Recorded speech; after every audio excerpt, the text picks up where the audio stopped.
Today we're going to listen to what we call an informational text. It's nonfiction, called The Statue of Liberty.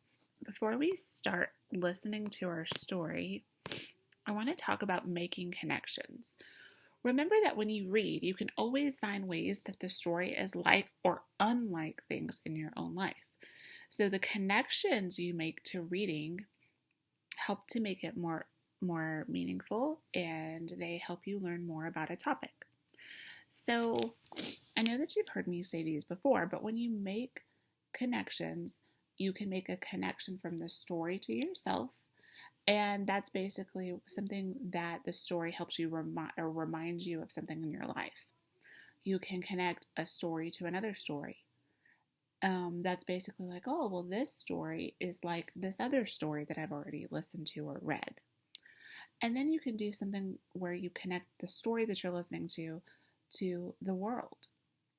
And maybe something in that story reminds you of something that's happened to you in the community, or maybe you've heard on the news or read in a newspaper. So there's different types of connections that you can make to a story that you're reading or listening to. So here's our story, The Statue of Liberty. I told you that it's what we call an informational text, which means it's nonfiction. That means it's going to be a topic, and then there's going to be facts about that topic. You can look for photographs, you can look for headings, and then we have an order of events from beginning to end. Those are all characteristics of a nonfiction or an informational text. Remember that we're going to make connections to things in our life, whether it's to another story, to something personal with yourself, or maybe something in your community. So let's build a little bit of background and learn about some American symbols. All around America, you can find symbols that stand for our country's freedom, fairness, and strength. The American flag, the Statue of Liberty, the bald eagle, and our national anthem, the Star-Spangled Banner, are all different kinds of symbols of our country. Another symbol, Mount Rushmore, is a giant sculpture carved into a mountain that shows the faces of 4 of our most well-known presidents, George Washington, Thomas Jefferson, Theodore Roosevelt, and Abraham Lincoln. All of these symbols remind us of our country's history.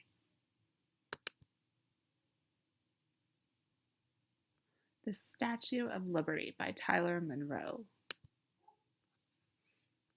A national symbol. The Statue of Liberty is a symbol of American freedom. The statue is of a woman holding a tablet and a torch. The torch and tablet stand for different things. The torch means she is bringing the light of freedom to the world. The tablet stands for the United States laws.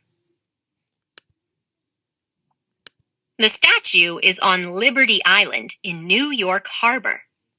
The statue is made of steel and copper.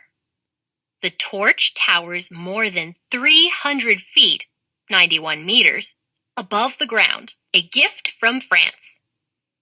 France gave the Statue of Liberty to the United States. It was a gift of friendship. The statue was designed by Frédéric Auguste Bartholdi. Frédéric Auguste Bartholdi. So this is a picture of the man. Workers began building the statue in Paris, France, in 1875. It was ready to send to the United States in 1884. The statue was too big to send in one piece.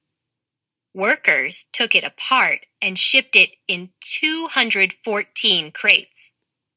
The statue and the base it stands on were finished in 1886.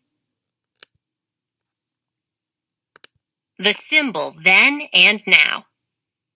For many years, immigrants came to America by ship. The ships passed the Statue of Liberty. The statue welcomed people to the United States. Over time, weather hurt the Statue of Liberty. By the 1980s, repairs were needed. The statue was cleaned inside and out. a new torch was made.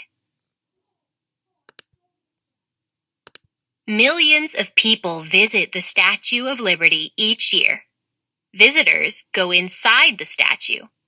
They can climb 354 steps to look out of the crown on her head.